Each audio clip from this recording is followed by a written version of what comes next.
ஆகாய் 2:19 இப்பொழுது வாசிக்க கேட்டோம். I want to read that verse in English. Haggai 2:19 says, "Is a seed still in the barn, as yet the vine, the fig tree, the pomegranate, and the olive tree have not yielded fruit, but from this day I will bless you." Hallelujah. From this day I will bless you, says the Lord. களஞ்சியத்தில் இன்னும் விதைத்தானியம் உண்டோ? திராட்சை செடியும் அத்தி மரமும் மாதுளஞ்செடியும் ஒலிவ மரமும் கனி கொடுக்கவில்லையே, நான் இன்று முதல் உங்களை ஆசீர்வதிப்பேன் என்று சொல்லுகிறார் என்றார். ஹல்லேலூயா, ஹல்லேலூயா. God is speaking to us today. ஆண்டவர் இன்று நம்மை பார்த்து பேசிக் கொண்டிருக்கிறார். நீங்கள் விதைத்ததை இன்னும் அறுக்க முடியவில்லையே என்றும், அறுவடை நாள் ஏனோ என்ன காரணத்தினாலோ தள்ளி போய் கொண்டிருக்கிறதே என்றும் அங்கலாய்த்து கொண்டிருக்கும் விசுவாசியே, எப்பொழுது என்னுடைய நிலைமை மாறும் என்றும் ஏங்கிக் கொண்டிருக்கும் கர்த்தருடைய பிள்ளையே, தேவன் இன்று காலையிலே உங்களை பார்த்து தான் சொல்லுகிறார், நான் இன்று முதல் உங்களை ஆசீர்வதிப்பேன். அல்லேலூயா. நான் இன்று முதல் உங்களை ஆசீர்வதிப்பேன் என்று சொல்லும் கர்த்தர் அதற்கு சில நிபந்தனைகளை வைத்திருக்கிறார். அதை இந்த பிரசங்கத்தில் நாம கேட்க போகின்றோம். ஆண்டவருடைய செய்தியை நாம செவி மடுக்க போகின்றோம். நான் இன்று முதல் உங்களை ஆசீர்வதிப்பேன் என்று கர்த்தர் இஸ்ரவேல் தேசத்தை பார்த்து சொல்லும் பொழுது, சூழ்நிலை அவர்களுக்கு அனுகூலமாய் இருக்கவில்லை. அவர்களுடைய களஞ்சியத்தில் விதை இல்லை. விதையை விதைத்து விட்டார்கள். சாப்பிடுவதற்கு இனி இது விளைந்தால்தான் உணவு என்ற நிலைமை இருக்கும் பொழுது அவர்கள் நட்டு பலன் தரும் என்று எதிர்பார்த்து காத்து கொண்டிருந்த திராட்சை செடியும் அத்தி மரமும் மாதுளஞ்செடியும் ஒலிவ மரமும் இன்னும் கனி கொடுக்கவில்லை. It was harvest time already. அறுவடை நாள் நெருங்கிவிட்டது.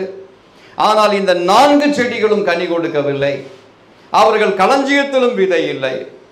களஞ்சியத்தில் இருந்த விதையெல்லாம் விதைத்து விட்டார்கள். நம்பிக்கையோடு விதைத்து விட்டார்கள். விசுவாசத்தோடு விதைத்து விட்டார்கள். ஆனால் இப்பொழுது அறுவடைக்காக காத்து கொண்டிருக்கும் நேரத்தில் சூழ்நிலை அவர்களுக்கு எதிர்கூலமாக எதிர்மறையாக இருக்கும் பொழுது கர்த்தர் அவர்களை பார்த்து சொல்லுகின்றார், நான் இன்று முதல் உங்களை ஆசீர்வதிப்பேன். அல்லேலூயா.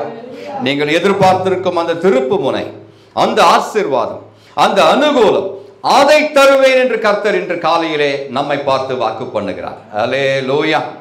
நீங்கள் எதிர்பார்த்து கொண்டிருக்கும் அந்த அனுகூலம் உங்களுக்கு கைகூடி வருவதற்கு கர்த்தர் ஆயத்தமாகிவிட்டார். கேள்வி என்னன்னா, அந்த அனுகூலத்தை பெற்றுக்கொள்வதற்கு நீங்கள் ஆயத்தமாக இருக்கிறீர்களா?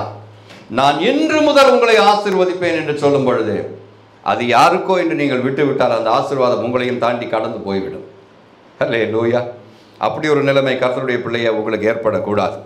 கர்த்தர் என்னோட பேசுகின்றார். கர்த்தர் எனக்கு எழுச்சியூட்டும் வார்த்தைகளை வெறுமனை தரவில்லை. இது ஒரு தீர்க்க தரிசனமான வார்த்தை என்பதை புரிந்து கொண்டால் அந்த திருப்பு முறை, that turnaround, that breakthrough point that you have been waiting for, நீங்கள் எதிர்பார்த்து கொண்டிருக்கும் அந்த ஆசீர்வாதம், அந்த அனுகூலம், அந்த சொஸ்தம், அந்த சௌக்கியம் இன்று முதல் கொண்டு உங்களுக்கு கிடைக்கும் என்று நீங்கள் விசுவாசித்தால் கைகளை உயர்த்தி தேவனுடைய நாமத்தில் அல்லேலூயா என்று சொல்லுங்க. அல்லேலூயா. இயேசுவே உமக்கு நன்றி ஆண்டவரே. Thank you Jesus. இந்த ஆசீர்வாதத்தை சீக்கிரத்தில் தருவேன் என்றோ எப்பொழுதாவது தருவேன் என்றோ கர்த்தர் சொல்லவில்லை. கர்த்தருடைய வசனம் என்ன சொல்லுகின்றது? நான் இன்று முதல் உங்களை ஆசீர்வதிப்பேன். நாளைக்கு ஒரு நாள், இன்னைக்கு விட்டுருங்க, நாளைக்கு உங்களை ஆசீர்வதிப்பேன் என்று கர்த்தர் சொல்லவில்லை. இந்த மாதத்தில் எப்பொழுதாவது நான் உங்களை ஆசீர்வதிப்பேன் என்று சொல்லவில்லை. இந்த 2025 முடிவதற்கு இன்னும் 6 மாசங்கள் உண்டே, அதற்குள்ளாக உன்னை ஆசீர்வதித்து விடுகிறேன் போ பிள்ளையே என்று கர்த்தர் உங்களை பார்த்து சொல்லவில்லை. கர்த்தருடைய வசனம் சொல்லுகிறது, நான் இன்று முதல் உங்களை ஆசீர்வதிப்பேன் என்று கர்த்தர் சொல்லுகின்றார். அல்லேலூயா. அல்லேலூயா சொல்லுவீங்களா? This blessing will come to you not when you are perfect, not when everything is fine with you, not everything in your life is fixed for you, but from this day when your heart is turned towards the God of Israel, இஸ்ரவேலின் தேவனாகிய கர்த்தர் பட்சமாய் உங்களுடைய இருதயம் திருப்பப்படும் பொழுது, உங்களுடைய வாழ்க்கையில எல்லாம் சீராக இல்லாவிட்டாலும் சரி, நீங்கள் இன்னும் பரிபூரணராகாவிட்டாலும் சரி, கர்த்தருடைய வார்த்தை சொல்லுகின்றது, நான் இன்று முதல் உங்களை ஆசீர்வதிப்பேன். அல்லேலூயா. விசுவாசித்தால் தேவனுடைய நாமத்தை உயர்த்தும்படி கேட்கிறேன். அல்லேலூயா. நான் இன்று முதல் உங்களை ஆசீர்வதிப்பேன் என்று கர்த்தர் சொல்லும் பொழுது அதற்கு நீங்கள் இன்னும் பெர்ஃபெக்ட் ஆகணும் என்று கர்த்தர் எதிர்பார்க்கவில்லை. அப்படின்னா ஆசீர்வாதமே வராது. இன்னும் நான் பெர்ஃபெக்ட் ஆகணும், இன்னும் பரிபூர்ணம் அடைய வேண்டும் என்று என்னுடைய ஆசீர்வாதம் தடைபட்டிருந்தால் அது தடைபட்டே இருக்கும். கர்த்தர் நான் பரிபூர்ணம் அடைந்த பிறகு என்னை ஆசீர்வதிப்பேன் என்று சொல்லவில்லை. நான் இருக்கிற நிலைமையிலேயே என்னை ஆசீர்வதிப்பேன் என்று சொல்கிறார். ஆனால் இருக்கிற நிலைமையில் ஒரு சின்ன வித்தியாசம். நான் இருக்கிற நிலைமையில் இதுவரைக்கும் வாழ்ந்ததை போல அல்ல, நான் ஒரு புது பொருத்தனையோட வாழ்ந்து கொண்டு இருக்கிறேன். அந்த பொருத்தனை என்ன? நான் கர்த்தர் பட்சமாய் என்னுடைய இருதயத்தை திருப்பி இருக்கிறேன். அல்லேலூயா. I have turned my heart towards God. And that is the reason why God says, from today, beginning today, I will bless you. Amen. அல்லேலூயா. கர்த்தருடைய பிள்ளையே, இது ஒரு எழுச்சியூட்டும் வார்த்தை மட்டுமல்ல, இது ஒரு தீர்க்க தரிசன வசனம், இது ஒரு தீர்க்க தரிசன செய்தி. இன்று முதல் என்ற நாள் எழுத்தின்படியே இன்று முதலாகவே இருக்க தேவனிடத்தில் ஒரு ஜெபத்தோடு இந்த செய்தியை நெருங்கி வருவோமாக. கர்த்தர் இன்று முதல் என்று சொல்லியும் உங்களுடைய வாழ்க்கையிலே அதை அனுபவபூர்வமாக அதை சாதிக்க முடியாவிட்டால் பிரச்சனை ஆண்டவரிடத்தில் இல்லை, பிரச்சனை உங்களிடத்தில் இருக்கிறது. அந்த பிரச்சனை என்ன? அவிசுவாசம். அவிசுவாசம். அல்லேலூயா. Because of your unbelief, because of your little faith, God is saying, from today I will bless you. Amen. Hallelujah. ஒரு சின்ன ஜெபத்தை அப்படியே ஏறெடுக்கும்படி கேட்கிறேன். ஆண்டவரே, நீர் இன்று முதல் என்னை ஆசீர்வதிப்பேன் என்று சொல்லும் பொழுது அது எழுத்தின் பிரகாரமாகவே இன்று முதலாகவே இருக்க நான் இயேசுவின் நாமத்தில் ஜெபிக்கிறேன். ஆமென். இந்த வாக்குத்தத்தத்தின் சூழ்நிலையை, இதனுடைய பின்னணியை உங்களுக்கு சொல்ல விரும்புகிறேன். பாபிலோனின் சிறையிருப்பிலிருந்து திரும்பி வந்த இஸ்ரவேலர்கள் இடிக்கப்பட்ட ஆலயத்தை திரும்ப கட்டி எழுப்ப ஆரம்பித்தார்கள். ஆனால் இந்த கட்டட வேலையில் வந்த எதிர்ப்பும், வாழ்க்கையில் கலந்துவிட்ட கசப்பும், எதிர்மறையான காரியங்களும், ஏமாற்றமும் கலந்துவிட்ட பொழுது அவர்கள் ஏனோ இந்த தேவாலயத்தின் வேலைகளை நடுவிலே நிறுத்திவிட்டார்கள். 2 வருஷங்கள் துரிதமாக கர்த்தருடைய ஆலயத்தின் வேலை சீராக செவ்வனே நடந்து கொண்டிருந்தது. ஆனால் ஆலயத்தினுடைய சுற்றுப்புறத்தை அவர்கள் பார்த்தார்கள், ஆலயத்தினுடைய விஸ்தாரத்தை அளந்து பார்த்தார்கள். சாலமோனுடைய தேவாலயத்திற்குள்ளாக பிரவேசித்தவர்களும் அந்த கூட்டத்தில் இருந்தார்கள். சாலமோனுடைய ஆலயத்திற்கும் இப்பொழுது கட்டப்பட்டு கொண்டிருக்கும் ஆலயத்திற்கும் ஏணி வைத்தாலும் எட்டாது. சாலமோனுடைய அந்த ஆலயம், சாலமோன் கட்டின அந்த ஆலயம் மகிமையிலே நிரம்பினதாக இருந்தது, விஸ்தாரத்திலே பெரிதாக இருந்தது. ஆனால் சிறையிருப்பிலிருந்து அப்பொழுதுதான் வந்த அவர்களுக்கு அது போன்ற ஒரு மகிமையான மேன்மையான ஆலயத்தை கட்ட வசதி வாய்ப்புகள் இல்லை. அவர்களால் முடிந்த மட்டும் ஒரு ஆலயத்தை கட்டி எழுப்பி கொண்டிருக்கிறார்கள். அந்த கூட்டத்தில் 2 கூட்டத்தார் இருந்தார்கள். அந்த ஜன சந்ததியில் 2 கூட்டத்தார் இருந்தார்கள். 1 பழைய ஆலயத்தை, முந்தின ஆலயத்தை கண்டவர்கள். 2 இப்பொழுது இருக்கும் கட்டப்படும் ஆலயத்தை மட்டுமே கண்டவர்கள். இப்பொழுது இருக்கும் ஆலயத்தை மட்டுமே கண்டவர்கள். அப்பொழுதுதான் பாபிலோனிலிருந்து வந்தார்கள். சின்ன பிள்ளைங்க, நடுத்தர வயதை சேர்ந்தவர்கள். ஆனால் முதிர் வயது உள்ளவர்கள் சாலமோனின் மகிமையான ஆலயத்தை கண்டிருந்தார்கள். அதையும் இதையும் ஒப்பிட்டு பார்த்து இது என்னையா ஆலயம் என்று கேட்டார்கள். கட்டி கொண்டிருந்தவர்களுடைய மனதும் துவண்டு போனது. அல்லேலூயா. அந்த ஆலயத்தின் மகிமை இந்த ஆலயத்திற்கு இல்லையே என்று அவர்கள் அங்கலாய்த்த பொழுது ஏனோ தடை ஏற்பட்டது. தேவாலயத்தை கட்டும் வேலையை அவர்கள் கைவிட்டார்கள். அல்லேலூயா.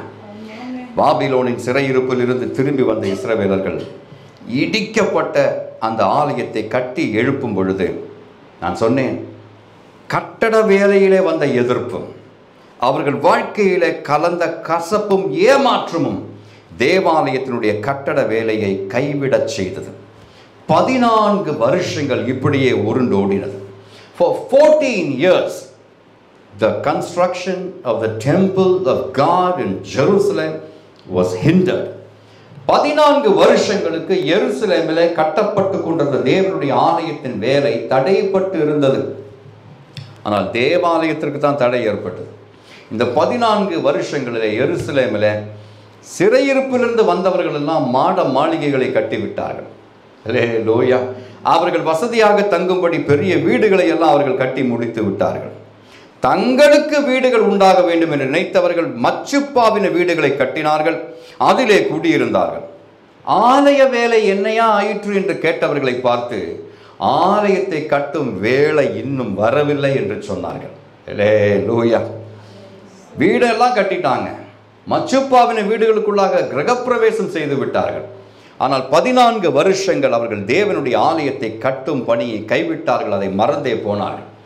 தீர்க்கதரிசிகளும் மூப்பர்களும் வந்து கேட்கிறார்கள், கட்டுமான வேலையை ஆரம்பித்தவர்களிடத்தில் கேட்கிறார்கள், தேவனுடைய ஆலயம் இப்படி அரைகுறையாக நிற்கிறதே, அந்த வேலை இன்னும் முடிக்கப்படவில்லை என்று சொன்ன பொழுது அதற்கு சாக்கு போக்கு சொல்ல ஆரம்பித்தார்கள். என்ன சாக்கு சொன்னார்கள்? நான் அந்த சாக்கைத்தான் சொன்னேன். அவர்கள் சொன்னார்கள், கர்த்தருடைய ஆலயத்தை கட்ட இன்னும் நேரம் வரவில்லை என்று சொன்னார்கள்.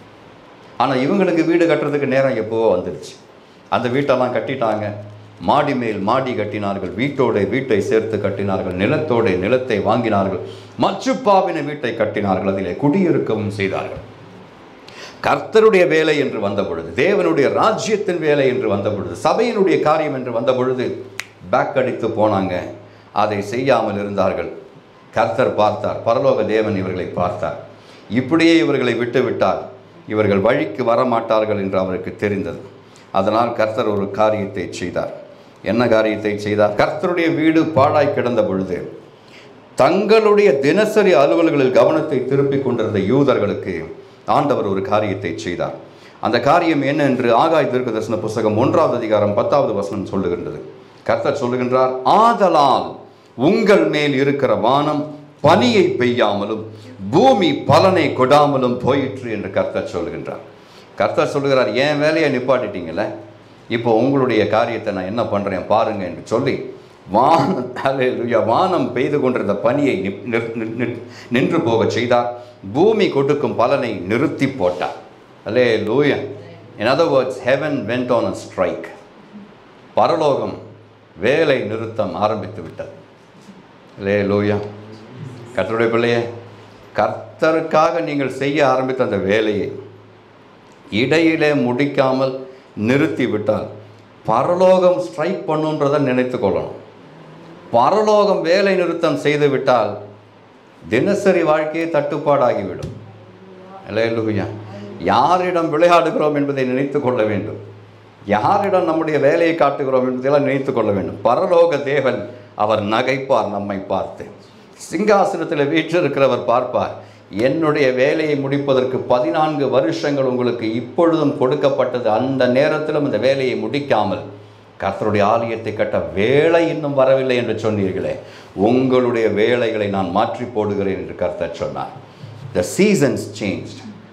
பனி பெய்ய வேண்டிய நேரத்தில் பனி பெய்யலை, மழை பெய்ய வேண்டிய நேரத்தில் மழை பெய்யலை.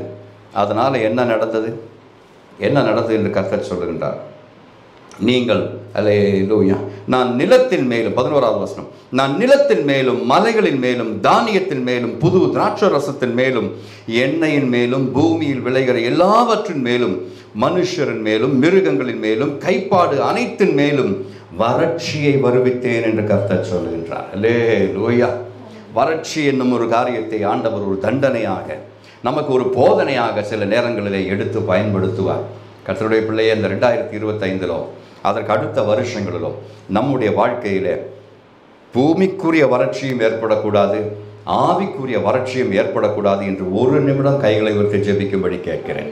Lord, let there be no poverty, let there be no famine in my life, in my family, in my household of any sort, Lord. Hallelujah. அது பூமிக்குரிய வறட்சியோ ஆவிக்குரிய வறட்சியோ என்னுடைய வாழ்க்கையில் ஏற்படாமல் என்னை பாதுகாத்து கொள்ளும் ஆண்டவரே. கர்த்தர் நல்லவர். வேதம் சொல்லுகிறது, ஜனங்கள் திரளாய் விதைத்தார்கள், ஆனால் கொஞ்சமாய் அறுத்து கொண்டிருந்தார்கள். அவர்கள் புசித்தார்கள், ஆனால் திருப்தி ஆகவில்லை. அவர்கள் குடித்தார்கள், தண்ணீரையும் திராட்சரசத்தையும் குடித்தார்கள், ஆனால் அவர்களுக்கு பரிபூர்ணம் ஏற்படவில்லை. அவர்கள் வஸ்திரங்களை உடுத்தி கொண்டுதான் இருந்தார்கள், ஆனால் வேதம் சொல்லுகிறது ஒருவனுக்கும் குளிர் விடவில்லை. அல்லேலூயா. கூலியை சம்பாதிக்கிறவன் பொத்தலான பையிலே போடுகிறவனாய் அதை சம்பாதித்தான் என்று வேதம் சொல்லுகிறது. கர்த்தருடைய பிள்ளையே, சில நேரங்களிலே நம்முடைய வாழ்க்கை கூட இப்படித்தான் இருக்கும் போல, இந்த வாழ்க்கை நம்முடைய வாழ்க்கை போல பாபிலோனிய சிறையிருப்பிலிருந்து திரும்பினவர்களுடைய வாழ்க்கை இப்படி இருந்ததே, இது போல நம்முடைய வாழ்க்கை சில நேரங்களிலே காட்சி அளிப்பதற்கு காரணம், கர்த்தருக்காக வைராக்கியம் கொண்டு நீங்கள் பொருத்தனை பண்ணின அந்த காரியத்தை நீங்கள் மறந்து விட்டீர்கள் என்பதே என்று கர்த்தர் சொல்லுகின்றார். அல்லேலூயா. தேவன் உங்களுக்காக காத்து கொண்டிருக்கிறார். என்னுடைய காரியமாக யார் போவான் என்று காத்து கொண்டிருக்கும் பொழுது, உங்கள் காரியமாக நீங்கள் போய்கொண்டிருக்கும் பொழுது கர்த்தர் சொல்லுகின்றார், பரலோகமும் அந்த காரியத்தை வேறு விதமாக செய்யும். நீங்கள் எதிர்பார்த்து கொண்டிருக்கும் பனியும் மழையும் உங்களுக்கு வருவதில்லை. நீங்கள் விதைப்பீர்கள், ஆனால் நீங்கள் அறுப்பதில்லை. நீங்கள் புசிப்பீர்கள், ஆனால் உங்களுக்கு பசி விடுவதில்லை. நீங்கள் பருகுவீர்கள், பானம் பண்ணுவீர்கள், ஆனால் உங்களுக்கு பரிபூர்ணம் ஏற்படுவதில்லை. நீங்கள் போர்த்திக் கொள்வீர்கள், உடுத்திக் கொள்வீர்கள், ஆனால் உங்களுக்கு குளிர் விடுவதில்லை என்று கர்த்தர் நம்மை பார்த்து தான் சொல்லுகிறார். அல்லேலூயா. சம்பாதிக்கிறோம், ஆனால் அந்த அந்த அந்த அந்த சேலரி வந்து 10 நாட்களிலே சம்பாத்தியம் காணாமல் போகிறது. ஏன் அப்படி காரியம் நடக்கின்றது? கர்த்தருடைய பிள்ளையே, இது உங்களுடைய அனுபவமா? 1ஆம் தேதி, மாதத்தின் முதல் நாளிலே 1ஆம் தேதி சம்பளம் பேங்க்குக்கு வருது, ஆனால் 10ஆம் தேதி பேங்க் அக்கௌண்ட் காலி ஆகுது. ஏன் இப்படி நடக்குது? நீங்கள் சொல்லலாம், எனக்கு வருமானத்தை விட செலவு அதிகம் பாஸ்டர் என்று நீங்கள் சொல்லலாம். அது இல்லை காரணம். காரணமே வேறு. பரலோகம் உங்களை பார்த்து கொண்டிருக்கிறது. கர்த்தருக்குரியதை கர்த்தருக்கு கொடுக்காமல் உங்களுக்குரியதை நீங்கள் விதைத்து கொண்டிருக்கும் பொழுது, நீங்கள் விதைக்கிறதை அறுக்க முடியாத சூழ்நிலையை கர்த்தர் ஏற்படுத்துகிறார். கர்த்தர் அதை இஸ்ரவேலில் அன்றும் செய்தார், இன்றும் செய்வார், நாளைக்கும் செய்வார். அதிலிருந்து தப்பித்துக்கொள்ள ஒரே ஒரு வழிதான் உண்டு. என்ன செய்யணும்? ஆண்டவருக்குரியதை ஆண்டவருக்கும், நமக்குரியதை நமக்கும் எடுத்து மாற்றி வைத்துக் கொள்ள வேண்டும். கர்த்தர் நமக்கு கிருபையாய் அந்த காரியத்தை புரிய செய்வாராக. ஆமென். அல்லேலூயா. பட் தென் இப்படிப்பட்ட காரியம் நடந்து கொண்டிருக்கும் பொழுது சம்திங் ஷிஃப்டட். இந்த காரியம் இப்படியே போய்கொண்டிருக்கும் பொழுது ஏதோ ஒரு காரியம் மாறுதலாய் முடிந்தது. Let me tell you what happened. The people repented. ஜனங்கள் மனஸ்தாபப்பட்டார்கள். தீர்க்கதரிசியான ஆகாய் அவர்களிடத்தில் வந்து 3-4 பிரசங்கங்களை நிகழ்த்தினான் என்று ஆகாய் தீர்க்க தரிசன புஸ்தகத்தை வாசித்து பார்த்தால் தெரியும். என்னுடைய விருப்பம், இன்று நீங்கள் சபையை விட்டு வீட்டிற்கு போகும் பொழுது, வீட்டை அடைந்த உடனே நீங்கள் கொஞ்சம் இளைப்பாறி விட்டு 2 அதிகாரங்கள் உள்ள இந்த ஆகாய் தீர்க்க தரிசன புஸ்தகத்தை முழுவதுமாக வாசிக்க வேண்டும் என்பதே என்னுடைய விருப்பம். இந்த 2 அதிகாரங்கள் உள்ள இந்த புஸ்தகத்தை, தீர்க்க தரிசன புஸ்தகத்தை வீட்டிற்கு சென்று தயவு செய்து வாசித்து பாருங்கள். அப்பொழுதுதான் இங்கு விளங்காத காரியமும் அங்கு உங்களுக்கு விளங்கும். ஆமென் சொல்லுவீங்களா? ஆமென் சொல்லுவீங்களா? கர்த்தர் நல்லவர். When everything was against them, people knew the hand of God was against them. சூழ்நிலை அவர்களுக்கு எதிராக இருந்தது. அவர்கள் விதைத்தார்கள், ஆனால் அறுவடை செய்ய முடியவில்லை. போர்த்தி கொண்டார்கள், ஆனால் ஒருவனுக்கும் குளிர் விடவில்லை. அவர்கள் சாப்பிட்டார்கள், ஆனால் ஒருவனுக்கும் பசி தொடர்ந்து இருந்து கொண்டே இருந்தது. எல்லாருக்கும் பசி தொடர்ந்து இருந்து கொண்டே இருந்தது என்ற நிலைமை ஏற்பட்ட பொழுது ஜனங்கள் ஒரு காரியத்தை கிரகித்து கொண்டார்கள். தீர்க்கதரிசிகள் வந்து சொன்ன காரியத்தை அவர்கள் புரிந்து கொண்டார்கள். அவர்கள் புரிந்து கொண்டது என்ன? கர்த்தருக்கு செய்ய வேண்டியதை நாம் செய்யாமல் விட்டுவிட்டோம். அதை பரலோகம் பாதகமாக நம்மேலே தீர்த்து கொண்டிருக்கிறது. அதனாலே பரலோகம் நமக்கு விரோதமாக இருக்கிறது என்பதை அறிந்தவுடனே ஜனங்கள் தங்களை தாழ்த்தினார்கள். ஜனங்கள் மனம் திரும்பினார்கள். தேவனுடைய ஆலயத்தின் வேலையே இனி தங்களுடைய முதல் வேலையாக இருக்கும் என்று அவர்கள் அதை எடுத்துக்கொண்ட பொழுது தேவனும் அவர்கள் பக்கமாய் திரும்பினார். ஆமேன் சொல்லணும். ஆமேன் சொல்லணும். இது நமக்கு உற்சாகத்தை தரலன்னா வேறு எதுவுமே உற்சாகத்தை தராது. பரலோகம் நமக்கு பட்சமாய் திரும்ப, பரலோகம் நமக்கு விரோதமாய் நின்ற அனுபவங்களிலிருந்து பரலோகத்தின் தேவன் நமக்கு பட்சமாய் திரும்புகிறார். ஆமென். அப்பொழுதுதான் ஆகாய் 2:19 பேசப்பட்டது. அப்பொழுதுதான் ஆகாய் 2:19 வசனிக்கப்பட்டது. நான் இன்று முதல் உங்களை ஆசீர்வதிப்பேன் என்று கர்த்தர் சொல்லுகிறார் என்று தீர்க்கதரிசி வந்து சொன்னான். அல்லேலூயா. நான் இன்று முதல் என்று கர்த்தர் சொல்வதற்கு ஒரு காரணம் உண்டு. என்ன தெரியுங்களா? என்ன காரணம் நினைக்கிறீங்க? அந்த நாளிலே தான் தேவனுடைய ஆலயத்திற்கு 2வது ஆலயத்திற்கு அஸ்திவாரம் போடப்பட்டது. அஸ்திவாரம் போடப்பட்ட அந்த நாளிலே பரலோகத்தினுடைய விரோதம் நீங்கி போனது. இஸ்ரவேல் தேசத்திற்கு விரோதமாக இருந்த பரலோகம் இப்பொழுது அவர்களுக்கு பட்சமாய் திரும்பி நிற்கிறது. ஆண்டவர் எல்லாவற்றையும் மறந்துவிட்டு இப்பொழுது சொல்கிறார், இதுவரைக்கும் நான் உங்களுக்கு செய்ததை இப்பொழுது நிறுத்திவிட்டு இன்று முதல் நான் உங்களை ஆசீர்வதிப்பேன் என்று கர்த்தர் சொன்னார். ஆமேன் சொல்லுவீங்களா? ஆமேன் சொல்லுவீங்களா? அல்லேலூயா. கர்த்தாவே, பரலோகம் எனக்கு பட்சமாய் திரும்பட்டும் ஆண்டவரே. பரலோக தேவன் எனக்கு விரோதமாய் அல்ல, நீர் எனக்கு பட்சமாய் திரும்பும் பொழுது இன்று முதல் நானும் ஆசீர்வதிக்கப்பட ஒரு முகாந்திரம் ஏற்படுகிறது. அதற்காக நன்றி. அதை இன்றே செய்யும் ஆண்டவரே, இயேசுவின் மூலம். ஆமென். அல்லேலூயா. தேவாலயத்திற்கு அஸ்திவாரம் போடப்பட்ட அந்த நாளிலே கர்த்தர் ஜனங்களை பார்த்து சொன்னார், நான் இன்று முதல் உங்களை ஆசீர்வதிப்பேன்.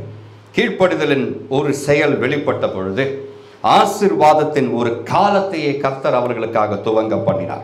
திரும்ப சொல்லுகிறேன், கீழ்ப்படிதலின் ஒரு செயல் ஜனங்களிடத்திலிருந்து வெளிப்பட்ட பொழுது ஆசீர்வாதத்தின் ஒரு காலத்தையே தேவன் அவர்களுக்கு துவங்க பண்ணினார். ஆமென் சொல்லணும். One simple act of obedience, hallelujah, triggered a new season of blessing in the nation's life. Amen. கர்த்தர் இன்றும் நம்மிடத்தில் எதிர்பார்க்கும் காரியம் என்ன தெரியுமா? கீழ்ப்படிதல். அவருடைய வார்த்தை என்ன சொல்லுகிறதோ அதற்கு அப்படியே கீழ்ப்படியணும். எதிர்கேள்வி கேட்காம, ஏன் ஆண்டவரை இப்படி சொல்கிறீங்க, ஏன் இப்படி செஞ்சால் என்ன ஆண்டவரை, நீங்கள் சொல்கிறபடி தான் நான் செய்யணுமா, இந்த ரூட்டில் நான் போய் பார்க்குறேனே என்றெல்லாம் கேள்வி கேட்காமல், ஆண்டவருக்கு ஆலோசனை கொடுக்காமல், சிங்காசனத்தில் வீற்றிருக்கும் சர்வ வல்லவருக்கு யோசனைகளை கொடுத்து கொண்டு காலத்தை வீணடிக்காமல், கர்த்தருடைய வசனம் என்ன சொல்லுகிறதோ அதை அப்படியே விசுவாசித்து அப்படியே செயல்படுத்துகிற அந்த சாதாரண விசுவாசம் உள்ள மனுஷனுக்கு, மனுஷிக்கு கர்த்தர் பட்சமாய் நின்று உதவி செய்வார்.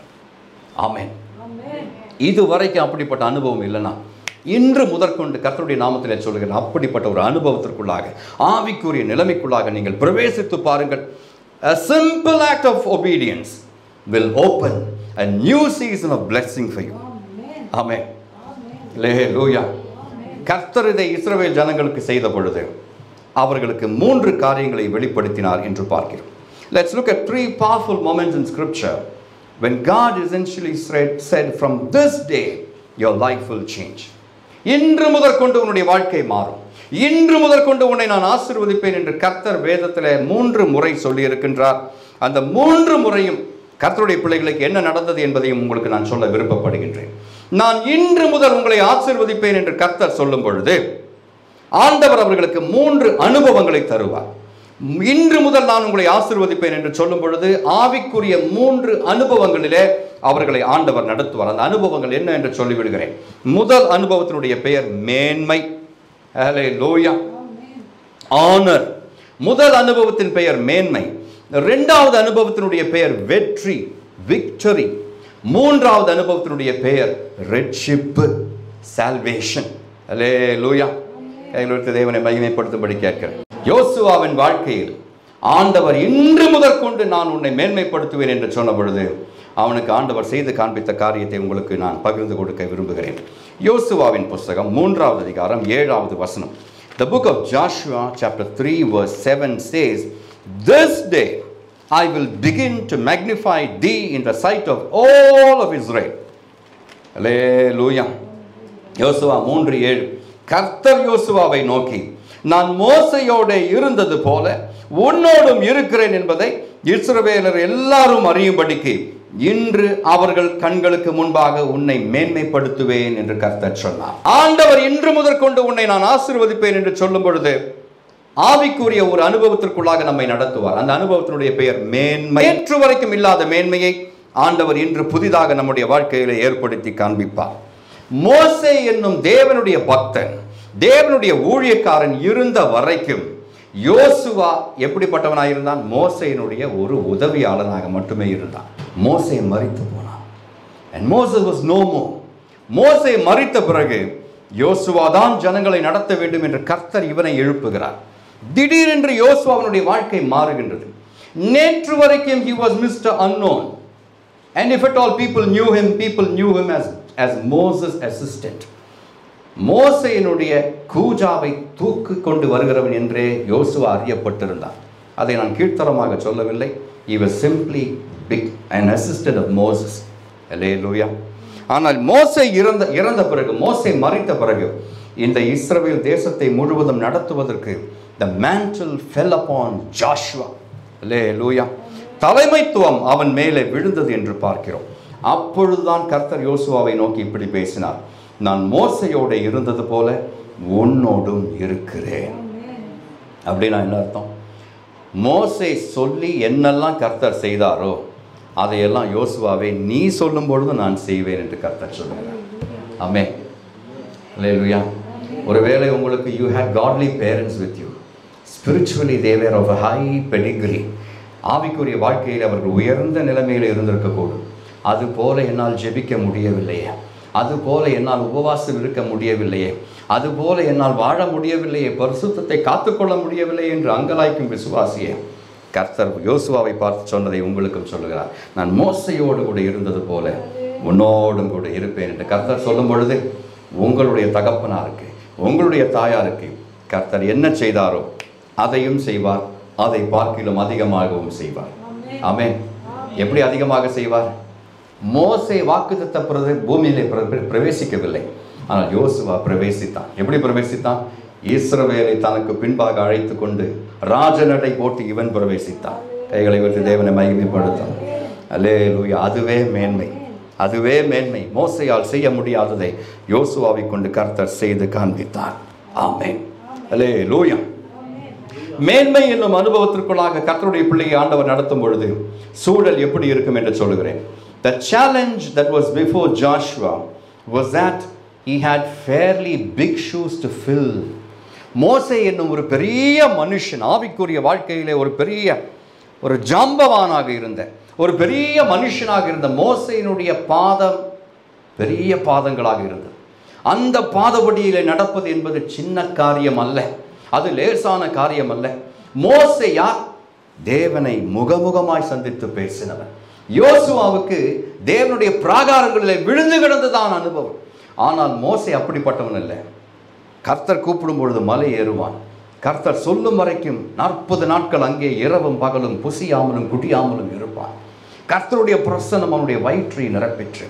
கர்த்தருடைய பிரசன்னம் அவனுக்கு வேண்டிய அபிஷேகத்தை கொடுத்தது. கீழே வரும்பொழுது முழு தேசத்திற்கும் ஒரு கட்டளையை பெற்றுக்கொண்டே வருவான். அப்படிப்பட்ட அனுபவத்திற்குள்ளாக நடந்தவன் மோசே. ஆனால் யோசுவாவுக்கு இதெல்லாம் புதிதான காரியம். யோசுவா நினைத்து பார்த்திருக்க கூடும், மோசையை போல என்னால் ஜீவிக்க முடியுமா? மோசையை போல என்னால் நடக்க முடியுமா? மோசையை போல இந்த ஜனங்களை என்னால் வழிநடத்த முடியுமா என்றெல்லாம் அவன் நினைத்திருக்க கூடும். இது யோசுவாவுக்கு மட்டும் இருந்த யோசனை அல்ல, சந்தேகம் அல்ல, ஜனங்களுக்கும் இருந்திருக்கு.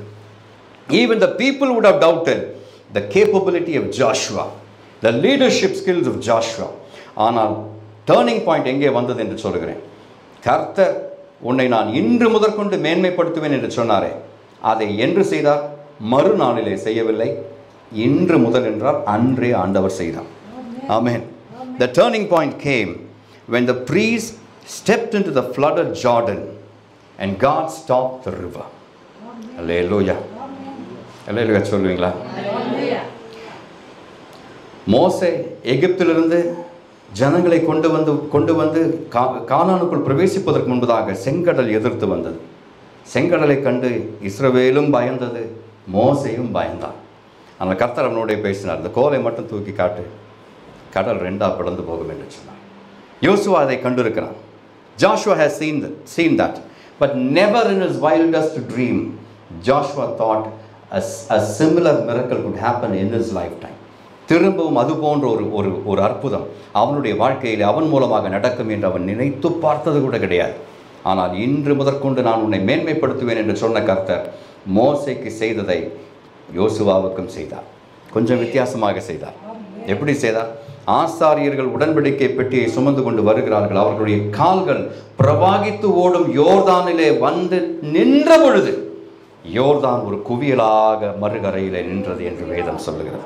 அல்லேலூயா சொல்லுவீங்களா? வேதம் சொல்லுகிறது. அல்லேலூயா. கர்த்தர் அவனுக்கு முன்னமே சொன்னார். அல்லேலூயா. யோசுவா ஜனங்களை பார்த்து சொல்லுகிறான். 13வது வசனம், யோசுவா 3:13. சம்பவிப்பது என்னவென்றால், சர்வ பூமிக்கு ஆண்டவராகிய கர்த்தரின் பெட்டியை சுமக்கிற ஆசாரியர்களின் உள்ளங்கால்கள் யோர்தானின் தண்ணீரிலே பட்ட மாத்திரத்தில் மேலே இருந்து ஓடி வருகிற யோர்தானின் தண்ணீர் ஓடாமல் ஒரு குவியலாக நிற்கும் என்றான். அல்லேலூயா. 6 2ஆ பிரிந்து போகிறதே பெரிய காரியம். அது மோசேயினுடைய காலத்திலே ஆண்டவர் நடத்தி காண்பித்தார். ஆனால் இது அதைவிட மகிமையான காரியம். 2ஆ பிரிந்து போகுது, அதை கூட நம்பிடலாம் என்று நம்ம வச்சுக்கொள்வோம். ஆனால் ஓடி வரும் 6, பிரவாகித்து வரும் 6, குவியலாக ஒரு மதில் போல நிற்கிறதை இதுவரைக்கும் ஒருவனும் கண்டதில்லை. லே லூயா. ஆண்டவர் யோசுவாவை மேன்மைப்படுத்தினாரா இல்லையா? மேன்மைப்படுத்தினார், நிச்சயமாகவே மேன்மைப்படுத்தினார். லே லூயா. And I'll tell you what the blessing was. யோசுவாவுக்கு இன்று முதற்கொண்டு உன்னை மேன்மைப்படுத்துவேன் என்று சொன்ன பொழுது எழுத்தின் பிரகாரமாக யோசுவாவை ஆண்டவர் எப்படி ஆசீர்வதித்தார் என்று சொல்கிறேன். அது வரைக்கும் he was Mr. Nobody. மோசே கை காட்டின பொழுது he became Mr. Somebody. ஆனால் மோசேயினுடைய இறப்பிற்கு பிறகு, மறைவுக்கு பிறகு, கர்த்தருடைய அபிஷேகம் யோசுவாவின் மேலே வந்தவுடனே Joshua became Mr. Leader. அவன் தான் தலைவன் என்பதை ஆண்டவர் எழுத்தின் பிரகாரமாக ஒருவனுக்கும் சந்தேகம் ஏற்படக்கூடாதபடிக்கு அவனுடைய வாழ்க்கையை மாற்றி போட்டார். From that day forward, the people respected Joshua like they did Moses. மோசேக்கு கொடுத்த கனத்தை யோசுவாவுக்கும் ஜனங்கள் கொடுத்தார்கள். And God confirmed the leadership of Joshua. அல்லேலூயா சொல்லுவீங்களா? ஆமென். அல்லேலூயா. இரண்டாவது ஆவிக்குரிய அனுபவம். When God says, I will bless thee from today onwards, the second spiritual experience that God takes us into is this. That is victory. வெற்றி என்னும் ஆவிக்குரிய வாழ்க்கையிலே, ஆவிக்குரிய அனுபவத்திலே ஆண்டவர் நம்மை கொண்டு செல்வார். தாவீதினுடைய வாழ்க்கையை பார்க்கிறோம். 1 சாமுவேலின் புத்தகம் 17வது அதிகாரம் 46வது வசனம். 1 Samuel chapter 17 and verse 46. அங்கே பார்க்கிறோம். ஆங்கிலத்தில் வேதம் இப்படி சொல்கிறது, This day will the Lord deliver you into my hand. அல்லேலூயா. 1 சாமுவேலின் புத்தகம் 17வது அதிகாரம் 46வது வசனத்தை வாசிக்கிறேன். இன்றைய தினம் கர்த்தர் உன்னை என் கையில் ஒப்புக் கொடுப்பார். நான் உன்னை கொன்று உன் தலையை உன்னை விட்டு வாங்கி பெலிஸ்தருடைய பாளையத்தின் பிணங்களை இன்றைய தினம் ஆகாயத்து பறவைகளுக்கும் பூமியின் காட்டு மிருகங்களுக்கும் கொடுப்பேன்.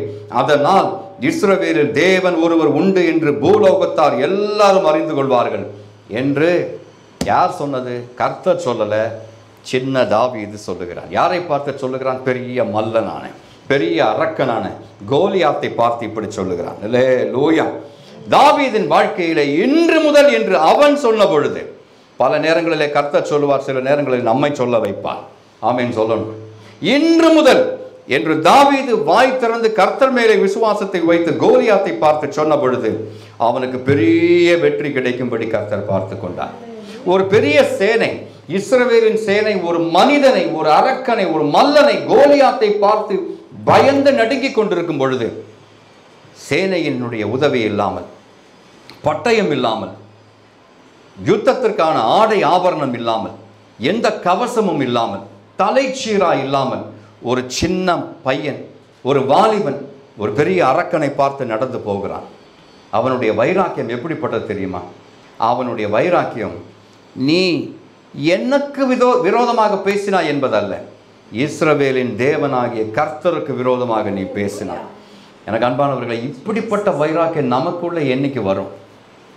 நமக்கு என்னைக்கு வரும்? நமக்கு இருக்கிற வைராக்கியம் என்னன்னு சொல்கிறேன். நீ என்ன பார்த்து எப்படி பேசிட்டியே, இதான் நமக்கு இருக்கிற வைராக்கியம் இல்லை?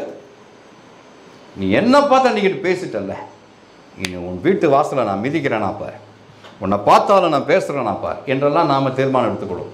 தாவீது அப்படிப்பட்டவன் அல்ல. நீ என்ன பார்த்து என்ன பேசினாலும் பேசுப்பா, ஆனால் இஸ்ரவேலின் தேவனாகிய கர்த்தருக்கு விரோதமாக சொன்ன இந்த வார்த்தை, இதை நான் பொறுத்து கொள்ள மாட்டேன், இதை நான் தாங்கிக் கொள்ள மாட்டேன். இதற்காக சவுலே உன்னுடைய பட்டயத்தை கொடு என்று நான் கேட்க மாட்டேன். ஒரு கவன், 5 கற்கள், அவைகளை எடுத்துக்கொண்டு கோலியாத்திற்கு நேராக தாவீது ஓடினான் என்று வேதம் சொல்லுகிறது. அல்லேலூயா சொல்லுவீங்களா? அல்லேலூயா. ஆண்டவர் ஆவிக்குரிய வெற்றி என்னும் அனுபவத்திற்குள்ளாக தாவீதை நடத்துவதற்கு முன்பதாக தாவீதினுடைய சூழல் எப்படி இருந்தது என்று பார்க்க வேண்டும். A giant mocked in the nation of Israel, and David was mocked too. தாவீது எதற்காக இகழப்பட்டான்? சின்ன பையனாக இருக்கிறான் என்பதற்காக, வாலிபனாக இருக்கிறான் என்பதற்காக, மிகவும் சாதாரணமாக இருக்கிறான் என்பதற்காக தாவீது இகழப்பட்டான். கர்த்தருடைய பிள்ளையே, உங்களை பார்த்து யாராவது நீ சின்னவன், உனக்கு வயசு பத்தாது, உனக்கு பலன் பத்தாது, உனக்கு அனுபவம் பத்தாது என்று யாராவது சொன்னார்களே, ஆனால் தாவீதின் தேவனை நோக்கி அபேட்சை பண்ணும்படி கேட்கிறேன். தாவீதின் தேவனை நோக்கி சொல்லுங்க, தாவீதுக்கு நியாயம் செய்த கர்த்தர் எனக்கு நியாயம் செய்ய வேண்டும். தாவீதுக்கு வெற்றி என்னும் ஆவிக்குரிய அனுபவத்தை கொடுத்து கர்த்தர் எனக்கும் அப்படிப்பட்ட ஒரு அனுபவத்தை தர வேண்டும் என்று கேளுங்க. கர்த்தர் உங்களுக்கும் அதை செய்வார். ஆமென் சொல்லணும். அல்லேலூயா. இதுதான் சூழல். And the turning point happened when அவனுடைய திருப்புமுனை, தாவீதினுடைய வாழ்க்கையிலே ஒரு திருப்புமுனை ஏற்பட்டது. எப்பொழுது தெரியுமா? சும்மா நின்று கொண்டு வாயடித்ததனாலே அல்ல. அவன் சொன்னதை அப்படியே செய்து காண்பித்தான். ஒரு கவனை எடுத்தான், 5 கூழாங்கற்களை எடுத்துக்கொண்டு இஸ்ரவேலின் தேவனாகிய கர்த்தருடைய நாமத்திலே உனக்கு விரோதமாக வருகிறேன் என்று சொல்லி அந்த மல்லனுக்கு விரோதமாக ஓட ஆரம்பித்த பொழுது அவனுடைய திருப்புமுனை ஏற்பட்டது என்று பார்க்கிறோம். அல்லேலூயா சொல்வீங்களா? யோர்தான் பிரவாகித்து வரும்பொழுது ஆசாரியனுடைய உள்ளங்கால் தண்ணீரில் பட வேண்டும். அதான் நிபந்தனை. படும் பொழுது தண்ணீர் ஓடி வரும், பிரவாகித்து வரும் தண்ணீர் ஒரு குவியலாக அங்கே நிற்கும். இங்கே கண்டிஷன் என்ன தெரியுமா? மல்லன் இருக்கிறான், அவன் 7 அடியில் நிற்கிறான், பெரிய பட்டயத்தை பிடித்து கொண்டு இருக்கிறான், ஒரு சேனை அவனை பார்த்து தொடை நடுங்கி கொண்டு இருக்கிறது. ஆனால் இஸ்ரவேலின் தேவனாகிய கர்த்தர் உன்னுடைய பலனாக இருக்கும் பொழுது நீ அவர் மேலே நம்பிக்கை வைத்து அந்த அரக்கனை எதிர்நோக்கி அந்த எதிர்ப்பை பார்த்து நீ ஓட ஆரம்பிக்கும் பொழுது பரலோகம் உனக்காக அனுகூலத்தை கட்டளையிடும். ஆமென் சொல்லணும். அல்லேலூயா. இன்று முதற்கொண்டு என்று தாவீது வாய் திறந்து மல்லனை பார்த்து சொன்ன உடனே பரலோகம் அவனுக்கு பட்சமாய் நின்றது. From that day forward, David's name spread across Israel. He became a national hero. Victory launched his destiny. அல்லேலூயா. அல்லேலூயா சொல்லுவீங்களா? அந்த யுத்தத்தை முடித்து விட்டு எருசலேமுக்கு திரும்பி வரும் பொழுது எருசலேமின் ஸ்திரீகள் ஆடி பாடினார்கள். அவர்கள் பாடி சொன்னது ஒரு காரியம் என்ன தெரியுமா? சவுல் கொன்றது 1000, தாவீது கொன்றது 10000 என்று முறையாக பாடினார்கள் என்று வேதம் சொல்கிறது. கர்த்தாவே, எனக்கும் அப்படிப்பட்ட ஒரு அனுபவத்தை, வெற்றி என்னும் ஆவிக்குரிய அனுபவத்தை தருவீராக. ஆமென். அல்லேலூயா. நான் சொன்னேன், கர்த்தர் இன்று முதல் நான் உங்களை ஆசீர்வதிப்பேன் என்று சொல்லும் பொழுது 3 ஆவிக்குரிய அனுபவங்களை உங்களை நடத்துவார். முதல் அனுபவத்தின் பெயர் மேன்மை, 2வது அனுபவத்தின் பெயர் வெற்றி, 3வது அனுபவத்தின் பெயர் ரட்சிப்பு. லூக்கா எழுதின சுவிசேஷம் 19வது அதிகாரம் 9வது வசனம். லூக் 19:9. கர்த்தர் இயேசு அவனை நோக்கி, இன்றைக்கு இந்த வீட்டுக்கு ரட்சிப்பு வந்தது, இவனும் ஆபிரகாமுக்கு குமாரனாய் இருக்கிறானே என்றார். அல்லேலூயா. And Jesus looked at Zacchaeus and told him, this day salvation has come to this house. ஆண்டவர் எப்படி பேசுறார் பாருங்க. This day salvation has come to this house. இன்று ரட்சிப்பு இந்த வீட்டிற்கு வந்தது என்று கர்த்தர் குறிப்பாக சொல்லுகிறதை பார்க்கிறோம். இந்த சகேயு யார்? இந்த சகேயு, he was a tax collector. இவன் வரி வசூலிக்கிறவனாக இருந்தான். இவன் யூதன், ஆபிரகாமின் குமாரன். ஆனாலும் யூதர்களிடமே வரி வசூலித்து அதை ரோமர்களுக்கு செலுத்தும் பொழுது கொஞ்சம் சிலரை இவனும் பார்த்து விடுவான். சைடில் கொஞ்சம் சிலரை இவர் பார்த்து விடுவார். யூதர்களிடம் வரி வசூலித்து ரோமர்களுக்கு கொடுக்கும் இந்த நபர்களை கண்டாலே யூதர்களுக்கு பிடிக்காது. வரி வசூலிக்கிறவர்களை அவர்கள் துச்சமாக, அற்பமாக எண்ணினார்கள். யூதனாக இருக்கும் எந்த மனுஷனும் சகேயுவை தெருவிலே பார்த்தால் அவனுக்கு வந்தனன் சொல்ல மாட்டான். அவனை கண்டாலே விலகி போய்விடுவான். ஏன்? அவ்வளவு பகை, அவ்வளவு வெறுப்பு, அவ்வளவு இளக்காரமாக எண்ணப்பட்ட மனுஷனாக இந்த சகேயு இருந்தான். சகேயுவுக்கு இன்னொரு டிஸ்அட்வான்டேஜ் இருந்தது. அவன் குள்ளனாக இருந்தான். he was physically very short, a man. சின்ன மனிதன், குள்ளனாக இருந்தான். And this man was hated, he was isolated, and he was spiritually dead. ஆவிக்குரிய வாழ்க்கையிலே செத்து போனவனாக இருந்தான். சொந்த ஜனங்களாலே தள்ளப்பட்டவனாக இருந்தான். சொந்த ஜனங்களாலேயே வெறுக்கப்பட்டவனாக இருந்தான். கர்த்தருடைய பிள்ளையே, அந்த நிலைமைக்குள்ளாக இருந்த சகேயுவை பார்த்து கர்த்தர் இப்படி சொன்னார், இன்றைக்கு இந்த வீட்டுக்கு ரட்சிப்பு வந்தது. காரணம் என்ன? இவனும் ஆபிரகாமுக்கு குமாரனாய் இருக்கிறான் என்பது ஒரு காரணம்தான். இவனும் ஆபிரகாம் வாக்குத்தத்தத்தை தருகிற வாக்குத்தத்தம் ஆபிரகாமின் மூலமாக வந்ததே, அந்த ஆபிரகாமுக்கு இவனும் சந்ததியாக இருக்கிறான் என்பது ஒரு காரணம். 2வது காரணம் என்னன்னு சொல்கிறேன். இயேசுவை பார்ப்பதற்கு உயரம் ஒரு தடையாக இருந்தது. கூட்ட நெரிசலிலே போனால் இவனை தள்ளி விடுவார்கள், இவனை யாருமே கவனிக்க மாட்டார்கள், இவனை உதாசீனப்படுத்துவார்கள் என்று தெரிந்தும் இயேசுவை பார்ப்பதற்காக உயரமான ஒரு காட்டத்தை மரத்தை பார்த்து அந்த மரத்தின் மேலே ஏறி நின்று இயேசுவை ஒரு முறையேனும் பார்த்து விட வேண்டும் என்று காத்து கொண்டிருந்த சகையுவுக்கு கர்த்தர் செய்த காரியம், அவனை கண்டும் காணாமல் போகவில்லை. சகையுவே ஹாய் பாய் என்று சொல்லிவிட்டு போகவில்லை. அவனை கீழே இறங்க வைத்து அவனுடைய வீட்டிற்குள்ளாக பிரவேசித்து அவனிடம் போஜன பானம் பண்ணி அவனுக்கு ரட்சிப்பு வந்தது என்று அறிக்கை செய்தார். கைகளை உயர்த்தி தேவனை மகிமைப்படுத்த. When you take that extra step to go and meet Jesus, God will come all the way to your house. Hallelujah.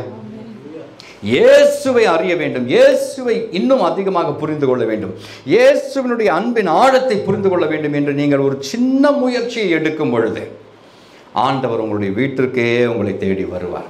கர்த்தருடைய பிள்ளையே, உங்கள் வீட்டை கர்த்தருடைய கூடுகைக்காக, கர்த்தருடைய ஜெபத்திற்காக திறந்து விட்டு பாருங்கள். கர்த்தர் இந்த வார்த்தையை உங்களை பார்த்தும் சொல்லுவார். ஆமென். அல்லேலூயா, அல்லேலூயா.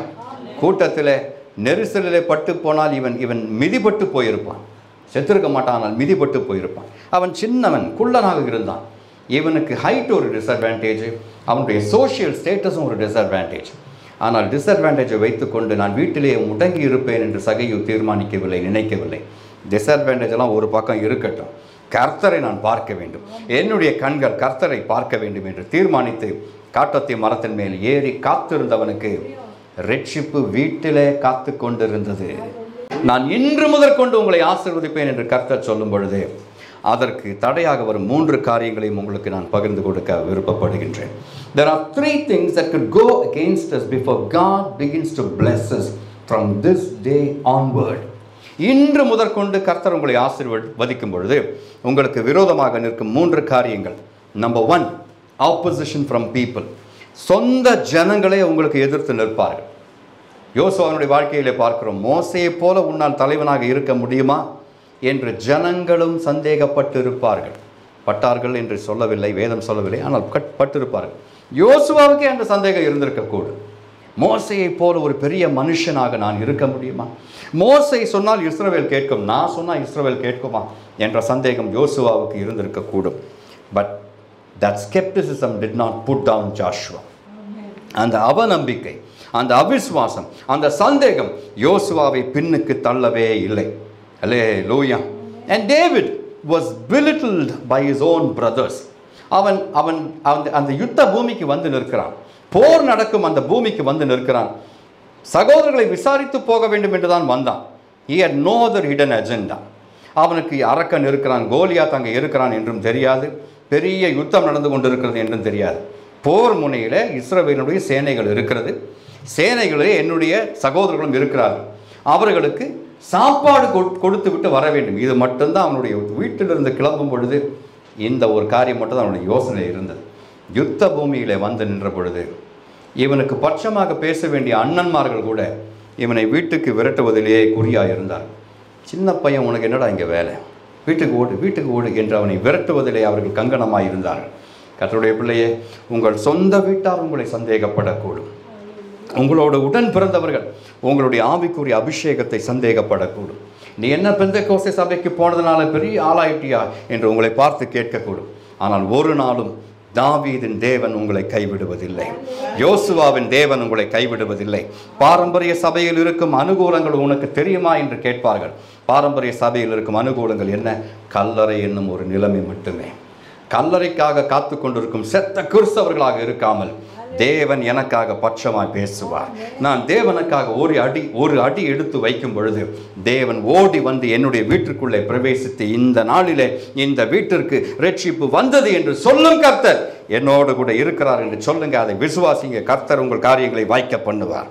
ஆமென். சகையுவை அந்த முழு யூத சமூகமும் வெறுத்தது. Zacchaeus was despised by the whole Jewish community, but that did not keep him down. Of course that put him down, but he did not remain down forever. Hallelujah.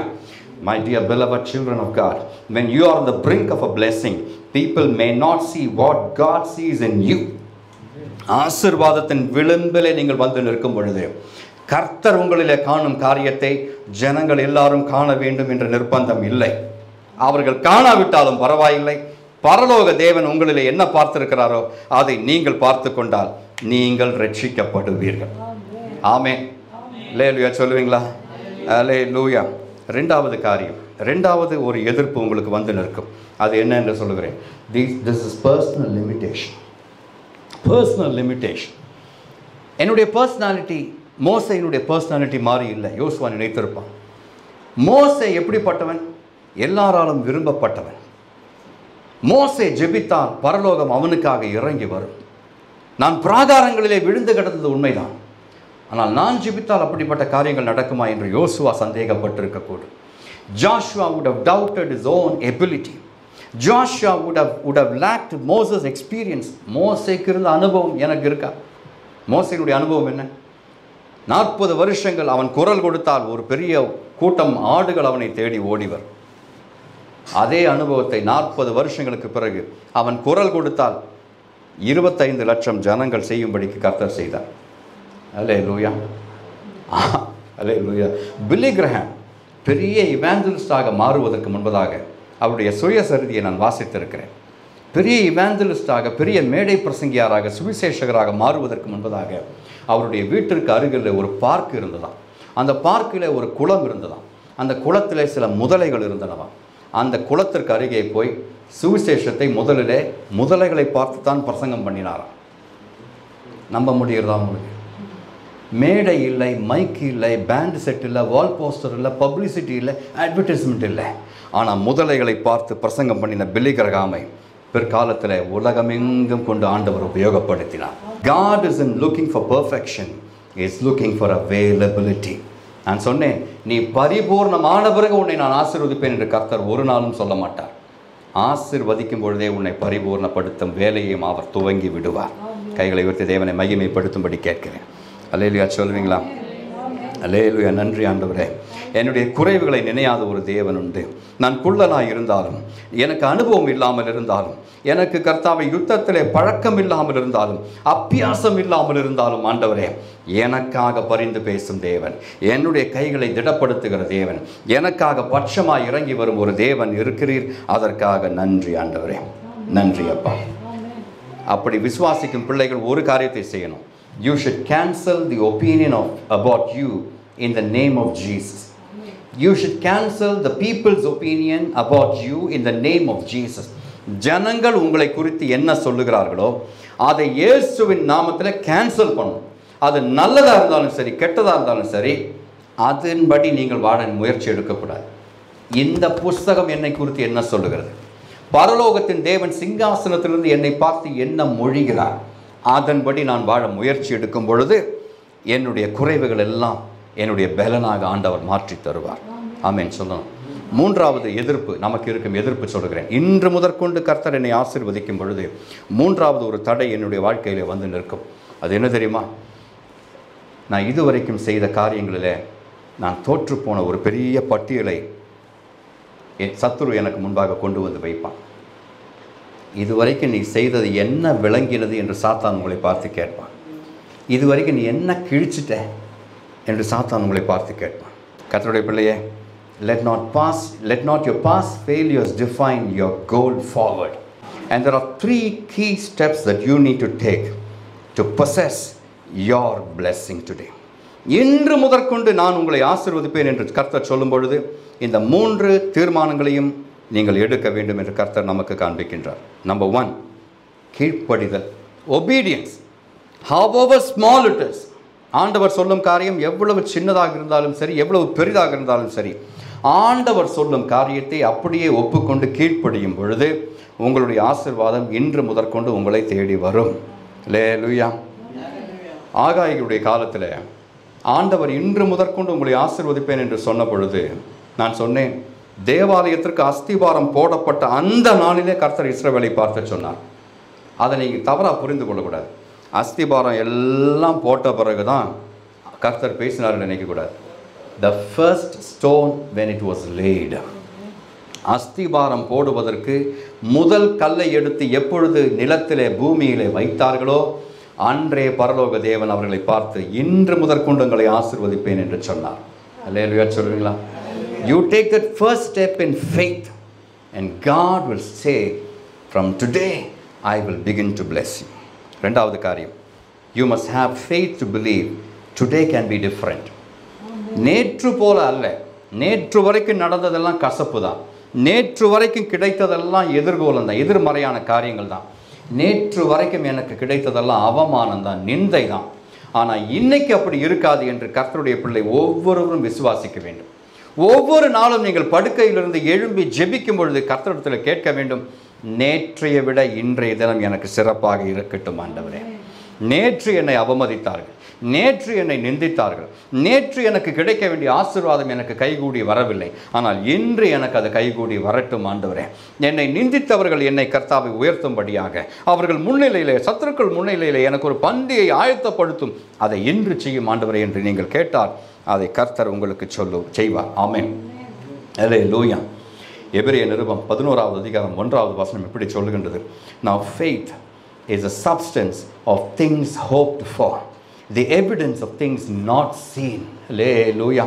எபிரேயர் 11:1, விசுவாசமானது நம்பப்படுகிறவைகளின் உறுதியும் காணப்படாதவைகளின் நிச்சயமுமாயிருக்கிறது. நான் அதை பார்க்கல, ஆனால் நான் நம்புகிறேன்.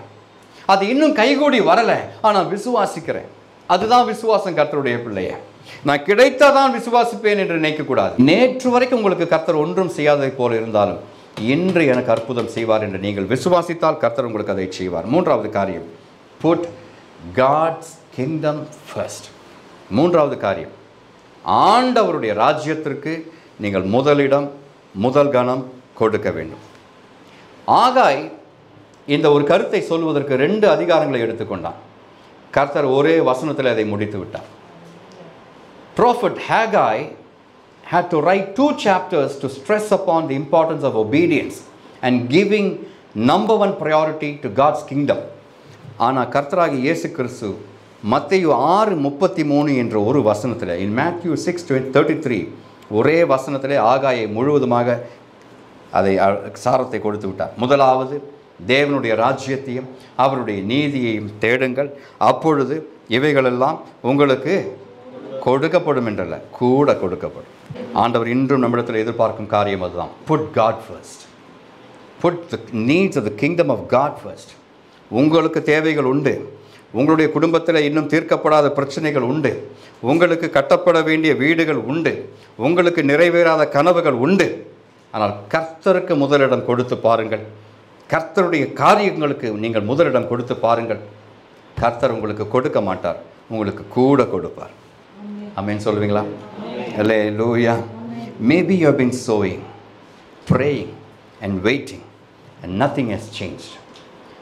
ஆகாய் தீர்க்கதரிசன புத்தகம் 2:19 ஆண்டவர் நான் இன்று முதற்கொண்டு உங்களை ஆசீர்வதிப்பேன் என்று சொல்வதற்கு முன்பதாக ஆண்டவர் அவர்களை பார்த்து கேட்ட கேள்வி என்ன?